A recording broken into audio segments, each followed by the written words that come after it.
මේ වීඩියෝ එකෙන් මම ඔයාලට කියලා දෙන්න යන්නේ හරියටම ජනේලයක් මැනගන්නේ කොහොමද කියන එක. ඉතින් මම මේක ඉතා ඉක්මනින් කියලා දෙන්නම් ඔයාලට. මුලින්ම අපි අඟල් 1 සිට 2 දක්වා කියලා උඩින්ම ඉරක් සහ යටට ඊතලයක් පෙන්නනවා. ඒකෙන් පෙන්නන්නේ ඔයාලගේ ගෙදර සිවිලිම ස්ලැබ් එකේ ඉඳන් අනිවාර්යෙන් අඟල් 1 2ක් පහලින් සවිවිය යුතුයි.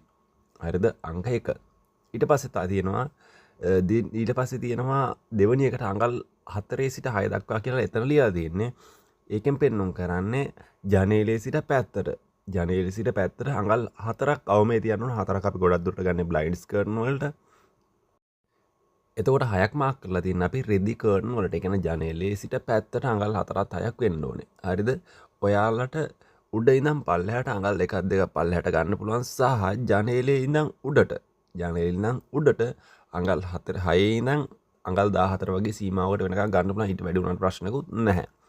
අව මේ ජනේලයෙන් උඩට අඟල් 6ක් තියෙන්න ඕනේ. අන්න එක තමයි මෙතනින් කියලා තියෙන්නේ. ඉතින් ඔන්න ඔය කරුණු ටික සැලකිල්ලට ගත්තම ඔයාලට හිතා ගන්න පුළුවන් මේක උස සවි වෙන්න ඕනේ කොතනින්ද කියන එක. උඩ ඉඳන් පල්ලෙහාට. එතකොට අපිට කැමති තරමක් පල්ලෙහාට ගන්න පුළුවන්. පල්ලෙහාට ගන්න ක්‍රම තුනක් තියෙනවා. එතකොට මෙතන පෙන්වන්නේ පළවෙනි ෆොටෝ එක වම් පැත්තේ උඩින් බැලුවොත් එහෙනම් වෙන්නේ ජනේලයේ ඉඳන් පොඩි උසක් තමයි අරන් තියන්නේ. එහෙම වැරදි. එතකොට දකුණු පැත්ත එක තමයි හරි විදිය.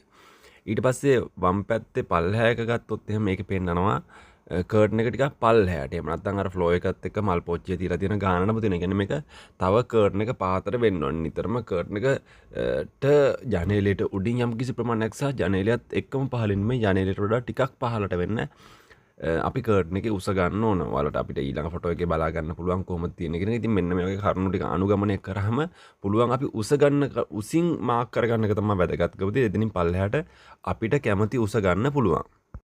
හරි මේ තියෙන්නේ කැමති උස වර්ග 3කට ගන්න පුළුවන් කිව්වනේ.